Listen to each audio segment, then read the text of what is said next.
چاہیے یہ نبی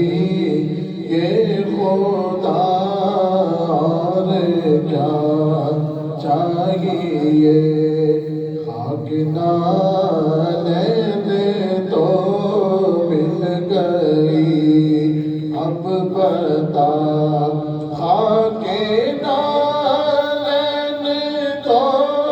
مل گئی اب بتا تجھ کو عیش خدا اور کیا چاہیے یہ نبی یہ خدا اور کیا چاہیے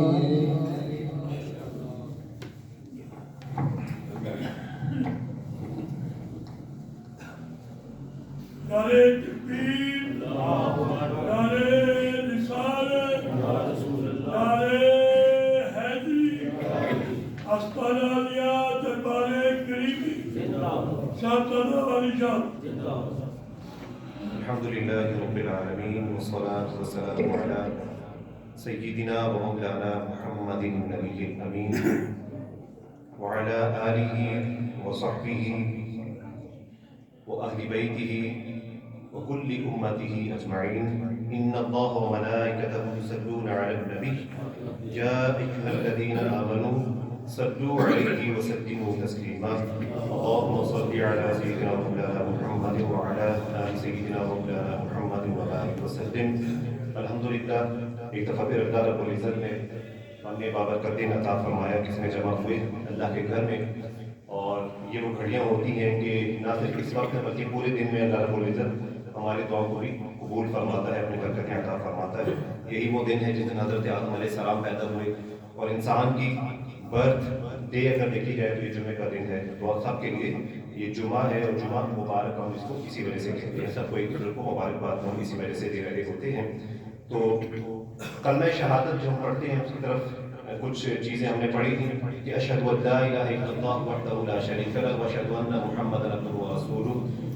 کہ میں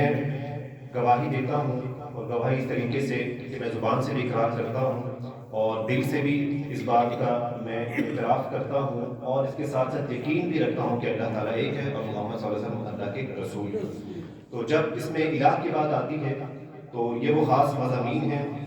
کہ جن کو جب تک ہم آسانی کے ساتھ دیکھ نہ رہیں صحیح طور پر دیکھ نہ رہیں تو پکے مفہوم بھی ہمارا کلیئر نہیں ہوتا تمام عبادات ہیں ان کی بنیاد عقیدے پر ہے عقیدے کی بنیاد جو ہے وہ کلمہ طیبہ پر ہے اور کلمہ طیبہ کی بھی بنیاد ہے اسے کہتے ہیں توحید یعنی اللہ تعالیٰ کو ایک ماننا اور اللہ تعالیٰ کو ایک ماننا صرف اس کلمے کے اندر نہیں ہے کہ ہم نے اس کو مان لیا ایک اور مسلمان ہو گئے بلکہ مسلمان نیت کے اندر بھی توحید کے بہت سے پہلو علماء نے نکالے صوفیاء نے نکالے کہ جیسے کہ ایک یہ بتایا جاتا ہے کہ نماز تو ہم پڑھ رہے ہیں اللہ کے سامنے جھک رہے ہیں سب دیکھ رہے ہیں واقعی اللہ کے سامنے جھک رہے ہیں تو بے شک اللہ کو ایک ہی مان رہے ہیں اور اس کے سامنے جھک رہے ہیں لیکن نماز کے اندر خیالات کہیں اور کے تھے تو اس کو بھی صوفیاء کرام شمار کرتے ہیں کیونکہ خیال کس کا ہونا تھا اللہ کا ہونا تھا اور اللہ کے لیے خیال کسی اور کو دے دیا تو اللہ کا ساتھی بنا دیا سانجھا بنا دیا پارٹنر بنا دیا تو یہ بھی شرکی کیفیت ہو جاتی ہے تو مسلمان کے لیے یہ بہت وسیع میدان ہے کہ صرف اللہ کو ماننا نہیں ہے بلکہ اس کے اندر غور و فکر کرتے ہوئے اللہ کو مزید قریب سے دیکھنا ہے سمجھنا ہے اور ہر ایک کی کوشش پر اللہ رب العزت اجر و ثواب بھی ہمیں عطا فرماتے ہیں تو اللہ رب العزت کا جو ہم تو اس کو توحید ماننے کا ہم اقرار کر بیٹھے ہیں تو اس کا ہم دل سے بھی اس کو مانتے ہیں زبان سے بھی اقرار کرتے ہیں اور اس کے اندر اللہ نے دو بنیادی پہلو بتائے ہیں جس کو سمجھ کر ہم توحید تک پہنچ سکتے ہیں کہ ڈائریکٹ اللہ تک نہیں پہنچیں گے ڈائریکٹ توحید تک نہیں پہنچیں گے پہلی چیز یہ ہے کہ لا الہ پہلے کچھ الہوں کو کچھ معبودوں کو دل سے نکالنا ہوگا پہلے منفی پہلو ہے پہلے کچھ چیزیں نکال باہر کرنی ہوگی دل کو خالی کرنا ہوگا اس کے بعد اللہ تو توحید اور اللہ جو ہے اس کے بعد داخل ہوگا تو اس کی تاریخ ایک تو یہ بھی ہے کہ جس طرح سورج پرستش کرنے والے اور چاند کی پرستش کرنے والے ستاروں کی پرستش کرنے والے پتھروں کی پرستش کرنے والے بہت ان کی لمبی تاریخ ہے لاکھوں سالوں کی ہزاروں سالوں کی تو اس وقت سے یہ تمام چیزیں جاری ہیں اور اللہ رب العزت نے اپنی ذات کو جو متعارف کرایا ان تمام چیزوں کو سامنے رکھتے ہوئے اللہ رب العزت نے یہ تمام متعارف کروایا کہ ایسا نہیں ہے کہ صرف اللہ کو ماننا ہے بلکہ اگر اللہ کو ماننا ہے تو کچھ اور چیزوں کو پہلے دل سے نکالنا بھی ہوگا یعنی ایسا نہیں ہے کہ اللہ کو دل میں رکھا جائے اور باقی معبودوں کو دل میں رکھا جائے. تو اللہ کی ذات اتنی بابرکت اتنی پاک ہے کہ جب وہ دل میں ہو تو صرف وہی ہو، پھر اور کوئی ذات دوسری نہ ہو. اور پھر اللہ رب العزت ایسا بھی فرماتا ہے کہ صرف ایسا نہیں ہے کہ وہ دل میں ہو اور بقیہ کو نکال دو تو تمہاری تو وہ ضرورتیں ہیں، تمہاری جو احتیاج ہیں، تمہیں مشکلات کا سامنا کرنا پڑے گا، ضرورتوں کا سامنا کرنا پڑے گا، وہ کہاں سے پوری ہوں گی؟ انسان یہی سوچ کر جو ہے وہ اللہ کو چھوڑ کر دوسری چیزوں کی طرف جاتا ہے. تو اللہ نے اپنا تعارف کرایا، الہ کا تعارف کرایا، تو اس کے اندر تمام چیزیں وہ بتا دیں کہ جب اللہ کو مان لیا ہے تو تمام کی تمام چیزیں تمہاری اللہ ہی سے پوری ہو جائیں گی. تو اس کے اندر اللہ نے ارشاد فرمایا وہ ہے الہ. اور الہ میں اللہ میں بنیادی بہت بڑا فرق ہے. اور الہ کا لفظ جو ہے وہ اللہ رب العزت مختلف جگہوں پر استعمال کر چکے ہیں، اپنی ذات کے لیے بھی اور مشرکین جن لوگوں کو مانتے تھے ان کے لیے بھی اللہ رب الہ کا لفظ استعمال کر چکے ہیں. تو ہمارے لیے اللہ رب نے الہ کا لفظ عطا فرمایا، اور اس لفظ کو اگر دیکھا جائے تو ہمیں معلوم ہو جائے گا کہ ہم اسے الہ بنا رہے ہیں تو حقیقت میں کیا ہے. تو لفظ الہ کو مختلف طریقوں سے دیکھا جاتا ہے، اور الہ کا مطلب معبود ہے، لیکن یہ لفظ مختلف الفاظ سے بنا ہے، جیسے کہ الہ، اور الہ سے الہ بنا ہے. الہ کا ایک مطلب ہے عبادت کرنا. تو اس کا مطلب یہ ہوا کہ جس لفظ سے الہ کا لفظ بن رہا ہے اس کا مطلب عبادت کرنا ہے. تو الہ پھر ایسی ذات ہوئی جس کی عبادت کی جائے. اسی طریقے سے ایک ہے آلیہ، آلیہ سے الہ بنا، ایک یہ بھی ہے، اور اس کا مطلب یہ ہے کہ حیران ہونا، تلاش کرنا. تو الہ کا مطلب یہ ہوا کہ ایسی ذات جسے انسان تلاش کرتا ہے اور تلاش ہی کر سکتا ہے، اس تک پہنچ نہیں سکتا، اس کے سامنے بالکل عاجز ہو جاتا ہے. ایسا نہیں ہے کہ اس نے کسی ذات کو پہچان لیا، اس تک پہنچ گیا تو وہ معبود ہے، وہ اللہ ہے، ایسا نہیں ہے. مسلمانوں کے یہاں اسلام کا الہ جو ذات ہے وہ ذات ہے جسے انسان تلاش کر سکتا ہے اور اس کی تمام چیزوں کو دیکھ کر حیران ہو سکتا ہے، اس تک پہنچ نہیں سکتا، کبھی بھی اس کو مکمل طور پر انسان نہیں جان سکتا. پھر الہ کے لیے جو لفظ استعمال ہوا، یعنی الہ جس سے بنا ہے وہ ہے الہ، اور الہ کا مطلب ہے سکون پانا. تو معلوم یہ ہوا کہ الہ جسے ہم معبود کہہ رہے ہیں اس کا مطلب ایک یہ بھی ہے کہ ایسی ذات جو انسانوں کو سکون دیا کرتی ہے، جیسے کہ اللہ نے فرمایا الا بذکر اللہ تطمئن القلوب، کہ وہ اللہ ہی کی ذات ہے جس سے دلوں کو سکون ملا کرتا ہے، دلوں کو اطمینان ملا کرتا ہے. پھر الہ کے اندر اور بھی مفاہیم چھپے ہوئے ہیں، جیسے کہ علولہ، علولہ سے الہ بنا اور اس کا مطلب عقل کا گم ہو جانا. یعنی اللہ رب کی ذات وہ ہے کہ جتنی مرضی عقل لڑا لی جائے، جتنی مرضی کوشش کر لی جائے، انسان جتنی مرضی کوشش کر لے، انسان کی عقل، اس کے ہوش، اس کی تمام صلاحیتیں گم ہو جاتی ہیں، لیکن وہ اللہ رب کو پہچان نہیں سکتا. اللہ رب العزت ایک ایسی ذات ہے، الہ ایک ایسی ذات ہے. اور پھر لاتن، لاتن سے الہ بنا اور اس کا مطلب بلندی والی ذات. تو الہ جب استعمال کریں اس کا مطلب ہوگا ایسی ذات ہے جو ہر چیز سے بلند ہے، ہر عیب سے بلند ہے، ہماری سوچوں سے بھی بلند ہے، ہماری بنائی ہوئی چیزوں سے بھی بلند ہے، حتیٰ کہ تمام چیزیں جو ہم سوچ سکتے ہیں نہیں سوچ سکتے ان تمام سے جو بلند ذات ہے اس کو الہ کہتے ہیں. پھر ایک ہے لا یلوح، اس سے الہ بنا ہے اور اس کا مطلب مخفی ہونا، چھپا ہونا. تو الہ سے مراد وہ ذات بنی جو چھپی ہوتی ہے، ظاہر نہیں ہو سکتی. اب کوئی یہ تقاضا نہیں کر سکتا، ڈیمانڈ نہیں کر سکتا کہ وہ سامنے آئے گا تو اس کو مانوں گا. وہ ذات ہی ایسی ہے، اس کی بڑی تعریف ہی ایسی ہے کہ وہ چھپی ہوئی ہوتی ہے. آپ کے ایمان کا تقاضا ہے کہ آپ اسے مانیں، نہیں مانیں گے تو آپ ایمان سے خالی ہوں گے. لیکن یہاں پر اللہ رب نے انسان کو کیونکہ محدود بنایا ہے، اس کی صلاحیتیں محدود ہے. اب ایسا نہیں ہو سکتا کہ انسان کے سامنے کوئی چیز موجود ہی نہ ہو اور ماننے کو تیار کھڑا ہو جائے. بہت ساری چیزیں سامنے پیش کی جاتی ہیں، اسے ماننے کو کہا جاتا ہے، وہ فیصلہ کیسے کرے گا کہ وہ بھی خدا کا دعویٰ کر رہے ہیں، یہ بھی خدا کا دعویٰ کر رہے ہیں، میں کس خدا کو مانوں. تو اللہ رب العزت نے بہت سی چیزیں چھپا کے رکھی اور بہت سی چیزیں ظاہر کر دی. کیونکہ انسان محدود ہے، اس کو کچھ نشانیاں عطا کر دی. تو ذات اس نے چھپا کر رکھا ہے لیکن اپنی صفات کو اس نے ظاہر کر دیا ہے. اور ہم یہ جتنے بیٹھے ہیں یہاں پہ ذرا جو چیزیں بنی ہیں یہ در حقیقت اللہ رب العزت کی صفات ہے جو ہمارے سامنے ظاہر ہے. اور اگر کوئی پوچھے کہ ذات کہاں ہے تو ذات کو اللہ رب العزت نے چھپا کے رکھا ہوا ہے. اسے اسلام میں الہ کہتے ہیں اور اسے معبود کہتے ہیں اسلام کے اندر. پھر اس کا ایک مطلب ہے جھکنا، راغب ہونا اور رجوع کرنا. یعنی ایسی ذات جس کی طرف انسان کو رجوع کرنا ہے، جس کی طرف جھکنا ہے اور جس کو تلاش کرنا ہے اور جس کا ہو جانا ہے. پھر ایک اس کا مطلب ہے عطا کرنا یا پناہ دینا. تو الہ سے مراد یعنی معبود سے مراد وہ ذات ہے جو عطا بھی کرنے والی ہے اور پناہ بھی دینے والی ہے، اور اس کے علاوہ کوئی اور پناہ دینے والی ذات نہیں ہے. تو یہ الہ کا معنی ہے جسے ہم معبود کہتے ہیں. اور الہ کا لفظ ہے وہ سورج کی پرستش کرنے والے بھی استعمال کرتے تھے، چاند کی پرستش کرنے والے بھی استعمال کرتے تھے. تو اس طرح کے جتنی بھی اس دور میں جو تاریخ حقیقت ہوا کرتی تھی ان کی مختلف مفاہیم کو میں نے آپ کے سامنے رکھا ہے، اور ان معنی کو دیکھا جائے تو ان معنی سے بھی مکمل طور پر ابھی وہ ذات تخلیق نہیں ہوتی جس ذات کی طرف ہم پڑھ رہے ہیں۔ تو اللہ رب العزت نے ان چیزوں کو بیان فرمایا کہ جن مختلف چیزوں کے لیے، جن مختلف معنی کے لیے وہ لوگ اس لفظ کو استعمال کیا کرتے تھے، کیونکہ الہ کا لفظ در حقیقت ایک زبان کا لفظ ہے، اور زبان مخلوق ہوتی ہے، وہ زبان جس معنی کے لیے بھی استعمال کی جائے، جس لفظ کے لیے بھی استعمال کی جائے وہ انسانوں پر ہے، اچھے معنی بھی استعمال کریں، برے معنی بھی استعمال کریں۔ تو اللہ رب العزت نے اس لفظ کو متعارف کروایا اس ماحول کے لحاظ سے جس ماحول میں لفظ یہ استعمال ہوا کرتے تھے۔ اب مسلمانوں کے لیے ان کے معبود کے لیے کون سا لفظ ہے؟ الہ تو سورج پرستی بھی استعمال کرتے تھے، چاند پرستش کرنے والے بھی، آج بھی الہ کا لفظ جو ہے وہ عربی میں مختلف خداؤں کے لیے استعمال ہوتا ہے۔ تو مسلمانوں کو جو لفظ ان کے خالق کے لیے، ان کے الہ کے لیے جو دیا گیا ہے وہ ہے اللہ، اور اللہ کا لفظ جو ہے وہ بھی الہ سے بنا ہے، الہ پر الف لام داخل کر کے اس کو اللہ کا لفظ بنایا گیا ہے، اور اس اللہ کے لفظ کے اندر اللہ رب العزت نے وہ تمام صفات رکھ دی ہے جو پہلے الہ کے لیے استعمال ہوتی تھی، اور اس کے علاوہ اس میں وہ وسیع مفہوم اللہ رب العزت رکھ دیے ہیں جو کوئی انسان نہ پوری طریقے سے سمجھ سکتا ہے، نہ اس کا پوری طریقے سے حاصل کر سکتا ہے۔ تو اللہ کا لفظ جب استعمال ہوگا تو اس سے مراد یہ ہوا کہ یہ مسلمانوں کے خدا کی بات ہو رہی ہے، یہ اسلام کے خدا کی بات ہو رہی ہے۔ یہاں سے مسلمانوں کا خدا اور دوسرے لوگوں کا خدا جدا ہو جاتا ہے۔ تو یہ اللہ رب العزت نے ہمیں لفظ عطا فرمایا ہے، اور اپنے معبود ہونے کے لیے، اپنے خدا بتانے کے لیے۔ اس کے بعد اس کے اندر جو بنیادی چیز آتی ہے توحید،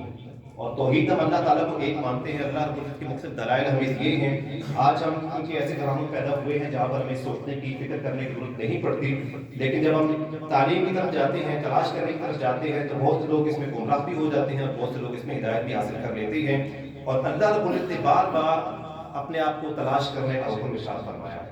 اور یہ اس کی عبادت میں شامل ہے کہ کوئی اس کو تلاش کرے۔ اب قیامت کے دن دو طرح کے لوگ کھڑے ہیں، دونوں مسلمان ہیں۔ ایک وہ شخص ہے جس نے ہر وقت اللہ کو مختلف صفات کے اندر، کبھی روشنی کے اندر، کبھی دن کے اندر، رات کے اندر، نمازوں کے اندر، مختلف مخلوقات کے اندر، زمینی جانوروں کے اندر، یا حشرات کے اندر، یا سمندر کے اندر جو حیران کن چیزیں آج کل نئی پیدا ہو رہی ہیں اس کے اندر تلاش کر رہا ہے، اور یہ کوشش کر رہا ہے جاننے کی کہ اللہ نے کہا کہ یہ تمام چیزیں اس نے بنائی ہیں، ان کے ذریعے سے خدا کو پہچانو، تو پہچاننے کی کوشش کر رہا ہے۔ اور قیامت کے ساتھ ہی دوسرا مسلمان کھڑا ہے جس نے بچپن سے کلمہ پڑھا، نمازیں پڑھی، اور اسی طریقے سے زندگی گزاری۔ تو بلا شبہ جس نے اللہ کو تلاش کرنے کی کوشش کی تھی وہی حقیقی مومن کہلائے گا اللہ کے سامنے۔ اللہ کے حکم پر بھی عمل کیا، عبادات بھی کمائی، اور حقیقی معنوں میں اللہ سے محبت کا اس طریقے سے اس نے اظہار بھی کیا۔ تو توحید کے مختلف دلائل دیے جاتے ہیں، اور توحید یعنی اللہ کو ایک ماننا، اور اللہ کو ایک ماننا الگ بات ہے، اور اس کے علاوہ یہ ماننا کہ کوئی بنانے والا بھی ہے، یعنی ایک ہے بنانے والا، اور پھر کتنے بنانے والے ہیں؟ ایک بنانے والا ہے، کئی بنانے والے ہیں۔ اس طرح کے مختلف جو ہے وہ فلسفے اور مختلف جو ہے وہ نظریات دنیا میں پائے جاتے ہیں۔ موجودہ دور میں جو نظریات پائی جا رہی ہے وہ بنیادی طور پر دو ہیں۔ ایک یہ ہے کہ کائنات خود بخود بنی ہے، ایک حادثہ ہوا ہے، حادثے کے طور پر ایک کائنات چھوٹے سے مادے سے پھیلنا شروع ہوئی، اور تمام کا تمام نظام چل رہا ہے، اور جو غیر مسلم جو سائنسدان ہیں اسی پر تحقیق کر رہے ہیں، اور اسی غیر ان کا نظریہ چل رہا ہے۔ دوسرا بنیادی نظریہ یہ ہے کہ اسے کوئی نہ کوئی پیدا کرنے والا ہے۔ یہ بڑے جو بنیادی طور پر دو نظریے ہیں، کتنے پیدا کرنے والے ہیں اور ایک سے زیادہ خدا ہے، یہ تصورات بھی ہے لیکن یہ کم ہے، یہ ہندوؤں کے یہاں زیادہ پائے جاتے ہیں، لیکن عام طور پر یہ پایا جاتا ہے کہ یا تو کائنات خود بن گئی ہے یا کوئی بنانے والا ہے۔ تو بنانے والا جو مانتے ہیں وہ ہم الحمدللہ ہیں، اور اس کے بارے میں اللہ رب نے مختلف ہمیں دلائل دیے۔ کچھ دلائل ایسے ہیں کہ جس پہ ہمیں ماننا ہی ماننا، اس نے کہہ دیا، آپ کو سمجھ آتی ہے نہیں آتی آپ کو ماننا ہے۔ بہت سے دلائل ایسے ہیں جس میں اس نے خود بتایا ہے کہ یہاں دیکھو تو ہمیں خدا نظر آ جائے گا۔ تو اللہ رب نے فرمایا وہ الہکم الہ واحد، کہ تمہارا جو الہ ہے وہ ایک الہ ہے۔ اور اس وقت اللہ رب نے فرمایا جب مختلف لوگ جو ہیں مختلف لوگوں کی پوجا کیا کرتے تھے، چاند کو دیکھا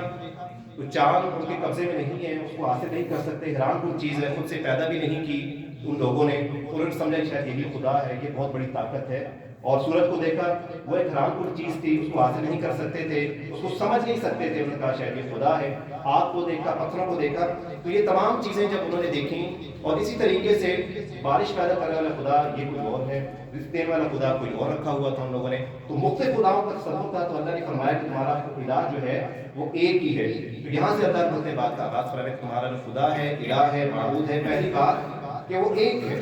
اور اس کو بتا کر پھر اس کے بعد اللہ نے فرمایا ان فی خلق السماوات والارض واختلاف اللیل والنہار لآیات لأولی الالباب، کہ وہاں پر جو آپ کو ماننا ہے ایمان کے طور پر ماننا ہے، وہ بعد میں دیکھا جائے گا کہ کیسے اللہ نظر آتا ہے نہیں آتا، کہاں کا وہ ملے گا نہیں ملے گا، لیکن ایک ایمان کا تقاضا بھی ہے، کیونکہ انسان تقاضا کرتا ہے، اس کی فطرت تقاضا کرتی ہے میں اس چیز کو مانوں گا جو مجھے نظر آئے گی، جسے میں محسوس کر سکتا ہوں، جسے میں محسوس ہی نہ کر سکوں، جسے میں دیکھ ہی نہ سکوں، اس کو میں کیسے مان لوں؟ پہلے اللہ نے اس چیز کا فرمایا کہ ایمان نام ہی اس چیز کا ہے کہ بغیر دیکھے مان لینا، بغیر دیکھے اس چیز کو مان لینا جو اللہ نے فرمایا، اور بغیر دیکھے اس چیز کو بھی مان لینا جو ذات مصطفیٰ صلی اللہ علیہ وسلم نے فرمائی۔ تو تمام کے تمام ہم جو مسلمان بیٹھے ہیں اسی بنیاد پر بیٹھے ہیں، لیکن اللہ رب العزت نے انسان کی ضرورت کے تحت اس کو پھر بقیہ نشانیاں بھی عطا فرمائیں کہ میں ایسا نہیں ہوں کہ تمہیں صرف کہہ دوں تو تمہیں ماننے پر لگا دوں، تمہیں کچھ دلائل نشانیاں بھی دی ہیں تمہارے آسانی کے لیے۔ تو فرمایا ان فی خلق السماوات والارض، زمین آسمان چاند ستاروں دن اور رات میں انسانوں کے لیے نشانیاں ہیں، اور فرمایا یہ خلق السماوات یہ مخلوق ہیں، پیدا کی گئی چیزیں ہیں، یہ خود سے پیدا نہیں، کیونکہ جب اس وقت انسان نے دیکھا تو وہ اس چیز کو مانتا تھا کہ جو چیز ہم نے پیدا کی ہے، یہ ہم انسان ہیں، ہم نے اپنے آگے سے اولادیں پیدا کی ہیں، یہ کوئی لکڑی کی چیز ہم نے خود بنائی ہے، یہ اور کوئی چیزیں بہت ساری حیران کن چیزیں ہم نے خود بنائی ہیں، ان کی عبادت نہیں کرتے، ان کو الہ نہیں مانتے تھے، وہ یہ مانتے تھے کہ یہ مخلوق ہم نے خود بنائی ہے لہٰذا یہ خدا نہیں ہو سکتی۔ اس وقت بھی تصور یہ موجود تھا کہ جو چیز بنائی گئی ہو، جسے بنایا جاتا ہے، وہ خدا ہو ہی نہیں سکتی۔ یہ پرانا تصور بھی ہے، انسان کے ذہن میں تھا، اور آج بھی پایا جاتا ہے، اللہ تعالیٰ کسی طرف اشارہ فرما رہے ہیں۔ تو اس وقت بھی یہی تصور تھا کہ جس چیز کو نہیں بنایا جا سکتا، یہ جو چیز کسی نے جو چیز بنائی گئی ہے اور آپ کے کنٹرول میں نہیں ہے، وہ چیز جو ہے اسی کو خدا مانا جائے گا۔ تو انہوں نے دیکھا چاند ستارے سورج آگ وغیرہ ہمارے کنٹرول میں نہیں ہے، خود سے بن گئی ہیں، اور یہ ان کو ہم تبدیل بھی نہیں کر سکتے، کیسی چیزیں ان کو خدا ماننا شروع کر دیا۔ تو اسی بنیاد پر اللہ نے فرمایا کہ زمین آسمان جتنی ساری چیزیں ہیں یہ مخلوق ہیں۔ مخلوق کہنے کا مطلب یہ تھا کہ یہ بنائی گئی ہیں، اور بنائی گئی کہنے کا مطلب یہ تھا جو چیز بنائی جاتی ہے اس کا کوئی نہ کوئی بنانے والا بھی ہوتا ہے، یعنی چیزیں خود نہیں بن گئی، ان کا کوئی بنانے والا بھی ہے۔ اس چیز کی طرف اللہ نے اشارہ فرمایا کہ تمام مخلوقیں بنی ہوئی چیزیں ہیں، اب ان کا کوئی بنانے والا بھی ہوگا، اس بنانے والے کو تم نے تلاش کرنا ہے۔ تو اس طریقے سے اللہ رب نے اپنے خدا ہونے کا، اپنے الہ ہونے کا اور واحد ہونے کا ایک اشارہ فرمایا۔ پھر فرمایا یا ایھا الناس اعبدوا ربکم الذی خلقکم والذین من قبلکم، اے لوگو اللہ کی عبادت کرو جو تمہارا رب ہے، والذین من قبلکم جو تم سے پہلے والوں کا بھی رب ہے۔ اور اللہ کے لیے جب رب کا لفظ استعمال ہوتا ہے، رب کی صفت استعمال ہوتی ہے، تو یہاں اس کا مطلب عبادت کی جانے والی ذات نہیں ہوتی، یہاں اس کا مطلب ہوتا ہے پرورش کرنے والی ذات، تمام چیزیں دینے والی، تمام چیزوں کو چلانے والی، یعنی کائنات کا جتنا نظام چل رہا ہے، چاہے خوراک سے متعلق ہو، ستاروں سیاروں سے متعلق ہو، دن رات سے متعلق ہو، ہماری ذات سے متعلق ہو، اس لحاظ سے جو ہم اللہ کو دیکھتے ہیں تو اس لحاظ سے اللہ میں نظر آتا ہے رب۔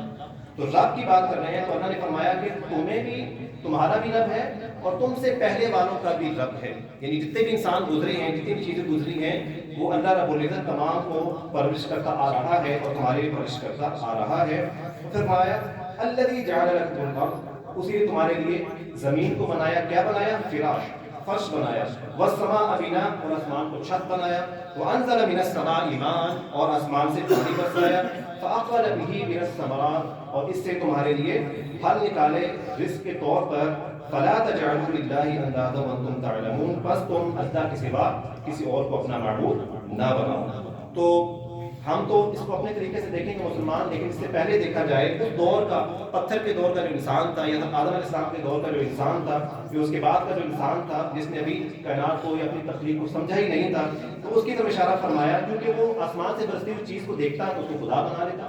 وہ سورج کو دیکھتا ہے اس کو خدا بنا لیتا، زمین اس کے کنٹرول میں نہیں ہے، زمین کے اندر سے کیا نکل رہا ہے، یہ مٹی کیا ہے، یہ پتھر کیسے نکل رہا ہے، یہ کہاں سے آیا ہے، کس نے بنایا ہے، اس کو سمجھنے سے بالکل وہ قاصر تھا۔ تو ان چیزوں کی طرف اللہ نے پہلے اشارہ فرمایا کہ یہ زمین ہے، یہ اس کو فرش کے طور پر بنایا گیا، اس کا مقصد بھی بتایا، آسمان کو بنایا، چھت کے طور پر بنایا، اور بنانے والا جو ہے وہ صرف اللہ رب کی ذات ہے، لہٰذا جن چیزوں کو تم پہلے خدا بنا چکے ہو وہ چیزیں خدا نہیں ہیں، بلکہ ان کو بھی کوئی بنانے والا ہے، اور وہ اللہ رب العزت کی ذات ہے۔ تو یہ ان کے لیے ہو گیا، اور ہمارے لیے یہی ہے کہ آج اگر ہم اللہ کو تلاش کرنا چاہتے ہیں تو ہم بھی اسی طریقے سے دیکھیں گے، اسی بے بسی کے طریقے سے کہ زمین ہے، زمین کو فرش کے طور پر بنایا گیا ہے، اللہ خود اس کا ارشاد فرما رہا ہے، آسمان سے پانی برس رہا ہے، کوئی بھی انسان یہ چیزیں پیدا کر ہی نہیں سکتا، انسان یہاں بے بس ہے، تو ماننا پڑے گا ان کو پیدا کرنے والی، بنانے والی کوئی نہ کوئی ذات تو ہے۔ اور ذات بھی اس وجہ سے ماننا پڑے گا، بنانے والا بھی اس لیے ماننا پڑے گا کہ یہ چیزیں بنائی گئی ہیں. اگر خود سے بنی ہوتی تو پھر شاید ان کا خالق نہ ہوتا، لیکن بنائی گئی ہیں اور کوئی ذات کہہ رہی ہے کسی کلمے سے، کسی منہ سے اور کسی زبان سے، کسی کتاب سے، تو اس کا مطلب ہے کہ جو ذات کہہ رہی ہے کوئی تو اس کو بنانے والا ہے. اور اگر ہم یہ کہہ دیں کوئی بنانے والا نہیں ہے تو جتنا مرضی تلاش کرتے جائیں گے صرف تلاش ہی رہ جائے گی. کوئی بھی انسان اس حد تک یا اس کونے تک نہیں پہنچ سکتا کہ یہ در حقیقت یہ کائنات بنی کیسے ہے، ہم بنے کیسے ہیں، آسمان بنے کیسے ہیں، تمام چیزیں کیسے بنی ہیں. تو اس طریقے سے اللہ رب العزت نے اپنے توحید کی طرف اور اپنے خالق ہونے کی طرف اشارہ فرمایا. پھر ایک اور چیز کے آگے اگلا جو اس کا جو ہدف ہے، جو ہم نے دیکھا زمین، آسمان، کائنات، تمام چیزیں اللہ نے بنائی ہیں. اس کے بعد ربنا ما خلقت هذا باطلا، کہ انسان جب ان کو دیکھے گا تو ایک تو بنائی ہے مان لیا، جب یہ دیکھتا ہے کہ ربنا ما خلقت هذا باطلا، اے ہمارے رب تو نے یہ سب کچھ بغیر حکمت کے، بغیر تدبیر کے پیدا نہیں کیا. بلا شبہ ان تمام چیزوں کو پیدا کرنے کا کوئی مقصد ہے، ان کے اندر کوئی نہ کوئی حکمت ہے. یہ بلا مقصد کوئی بھی چیز تو نے پیدا نہیں کی. پھر فرمایا وما خلقنا السماوات والارض وما بینہما لاعبین، ہم نے آسمانوں اور زمین کو اور جو کچھ ان کے درمیان ہے محض تفریح کے لیے، کھیل کود کے لیے پیدا نہیں کیا. یعنی اگر خود سے پیدا ہو جاتی ہیں، اور جو لوگ مانتے ہیں خود سے پیدا ہو گئی ہے یہ کائنات، انسان پیدا ہو گئے ہیں، تو پھر ایسا ضرور تھا کہ بہت ساری چیزیں ایسی ہوتی ہیں جو بغیر معنی کی ہوتی ہیں، بغیر وجہ کی ہوتی ہیں، بغیر فائدے کے طور پر ہوتی ہیں. لیکن اگر ان کے اندر کوئی فائدہ نظر آ رہا ہے، ایک ذرے ذرے کے اندر ہمیں ایک مقصد نظر آ رہا ہے، تو لازمی طور پر ماننا پڑے گا اس کی کوئی بلند ذات کوئی ہے جس کو بنانے والی ہے، جس نے اس کے اندر کوئی نہ کوئی فائدہ رکھا ہے. اگر کائنات خود سے بن گئی ہے تو پھر اس میں بہت ساری چیزیں ایسی ہو سکتی تھی جن کا کوئی مقصد ہی نہ ہو، اور خود سے پیدا ہو گئی ہیں اور خود سے وہ چیزیں چلی جا رہی ہیں. اب جب اللہ رب العزت نے یہ چیزیں ارشاد فرمائی کہ تمام چیزیں تم دیکھ رہے ہو اور تمہیں غور کرنا ہی پڑ رہا ہے کہ یہ تمام چیزیں خود سے پیدا نہیں ہوئی، اور تمہیں اس طرف یہ دیکھنا پڑ رہا ہے کہ لازمی طور پر کوئی ذات تو ہے جو اس کو بنانے والی ہے. تو اللہ فرماتا ہے بل الانسان علی نفسہ بصیرہ، کہ انسان خود بھی اپنی حالت پر مطلع ہوگا اگرچہ وہ اپنے ہیلے اور بہانے تلاش کرتا ہے. کہ اگر انسان واقعی کوئی حقیقی طور پر اپنے آپ کو سمجھنے کی کوشش کر رہا ہے میں کیوں پیدا کیا گیا، کائنات کیوں پیدا کی گئی، یہ دنیا نظام میں کیا چل رہا ہے، میں اس دنیا میں آیا ہوں، اگر واقعی طور پر بغیر ہیلے کے، بغیر بہانوں کے، اگر حقیقی طور پر کسی چیز کو تلاش کرنے جا رہا ہے، کسی حقیقت کو، خدا کو تلاش کرنے جا رہا ہے، تو خود اس کی ذات جو ہے اس کو پکار کر کہے گی کہ واقعی کوئی ذات ہے جس نے پیدا کیا ہے. اور جب وہ اس کی طرف بڑھے گا تو من یخرج الحی من المیت ویخرج المیت من الحی ومن یدبر الامر، تو پھر اسے یہ دیکھنا پڑے گا کہ کون ہے جو نکالتا ہے زندہ کو مردے سے، اور کون ہے جو نکالتا ہے مردہ کو زندے سے. کہ ایک جو بچہ جو پیٹ میں تھا مردہ تھا، اس کو زندہ کیا گیا، اور پھر جو ہے وہ قبر میں جا رہا ہے، پھر اس کو قیامت کے دن اٹھایا جائے گا. تو یہ کوئی نہ کوئی ذات تو ہے یہ تمام چیزیں کر رہی ہے. تو اللہ فرما رہا ہے کہ انسان جب تمام چیزیں دیکھے گا تو خود بخود اس کا نفس کہے گا، اس کا ذہن کہے گا، اس کی فطرت بولے گی اس کے اندر سے کہ کوئی نہ کوئی ذات تو ہے، اگرچہ وہ کسی غلط نیت سے نہ ہو، وہ شر نہ کر رہا ہو، اس کی دل کی نیت صحیح ہو، تو پھر اس کو اس طرف آنا ہی پڑے گا، اور پھر اس کو اس طرف آ کر تمام چیز دیکھنی پڑے گی. اور پھر مزید گہرائی میں اللہ جانتے میں ایک اور چیز ارشاد فرمائی کہ ایسا نہیں کہ صرف انسانوں کی پرورش کر رہا ہے، انسانوں کو طریقے زندگی عطا کیا، بلکہ اوحى ربك الى النحل ان اتخذي من الجبال بيوتا ومن الشجر ومما يعرشون، کہ آپ کے رب نے شہد کی مکھی کے دل میں یہ خیال ڈال دیا ہے کہ تو بعض پہاڑوں میں اپنے گھر بنا، اور بعض درختوں میں اور بعض چوبیروں میں جنہیں لوگ چھت کی طرح اونچا بناتے ہیں وہاں پر بھی اپنے گھر بنا. تو مکھی کو بھی اللہ نے جو طریقہ بتایا ہے، یہ تمام جو چیزیں کرتی ہے وہ یہ اللہ کو فرما رہا ہے کہ میں نے ہی بتایا ہے. انسانوں کی بات تو بہت دور کی بات ہے، مکھی بھی جو اپنی زندگی گزار رہی ہے، شہد بنا رہی ہے، تمام چیزیں اللہ رب العزت فرما کر ہمیں یہ بتانا چاہتے ہیں کہ مکھی اگر یہ تمام چیزیں اللہ کے حکم سے کر رہی ہے، اللہ کو طریقہ بتایا ہے، تو پھر بلا شبہ انسان اور بقیہ تمام چیزیں بھی کیوں پیدا نہیں کر سکتا. بلا شبہ تمام چیزیں بھی کوئی پیدا کرنے والا ہے، اور تمام جو نظم و ضبط ہے اس کا بھی کوئی پیدا کرنے والا ہے، اور تمام چیزیں کسی کی وجہ سے بن رہی ہیں. تو یہاں پر اختتامی طور پر دو چیزیں ہمارے سامنے آتی ہیں کہ جس اللہ کو مان رہے ہیں بنیادی طور پر اپنے ارد گرد ہم جو روزانہ کی زندگی میں دیکھتے ہیں وہ دو صفات اس کی نظر آتی ہیں. ایک ہے صفت رب ہونے کی، یعنی پیدا کرنے والا، پرورش کرنے والا، چلانے والا، تمام جو کی چیزیں ہیں یہ سارے اس کے رب ہونے کی صفات ہے. اور دوسرا ہے معبود، یعنی جس کی عبادت کی جائے. تو یہاں پر بھی دو نظریات پائے جاتے ہیں. وہ دو نظریات یہ ہیں کہ ایک تو وہ ہے کہ ہم نے مان لیا کہ اس کا واقعی کو پیدا کرنے والا ہے، کو چلانے والا ہے، جو اوپر والا ہے وہ دعا سنے گا، اوپر والا ہے وہ یہ کرے گا، اوپر والا چاہے تو یہ ہو جائے گا، وہ ہو جائے گا. یہ جو ہم سنتے ہیں مختلف جگہوں پر یا ٹی وی پر غیر مسلموں کے ہاں، تو یہ نظریہ تو موجود ہے کہ واقعی کوئی بنانے والا ہے، کرنے والا ہے. لیکن فرق یہاں پر آ جاتا ہے کہ جو بنانے والا ہے، جس نے تمام چیزیں پیدا کی ہے، جو تمام چیزیں چلا رہا ہے، کیا عبادت بھی اسی کی جائے گی یا کسی اور کی عبادت کی جائے گی؟ تو مسلمانوں کو اللہ رب نے شرط عطا فرمایا کہ جس کو رب مان رہے ہیں وہ بھی ایک ہے اور اسی کو معبود بنا رہے ہیں، یہ ایک ہے، کیونکہ دنیا میں مختلف نظریات پائے جاتے ہیں، تو اللہ رب العزت حقیقی معنوں میں اس کو رب ماننے کی بھی اور اس کو معبود ماننے کی بھی ہمیں توفیق عطا فرمائے۔ وآخر دعوانا ان الحمد للہ۔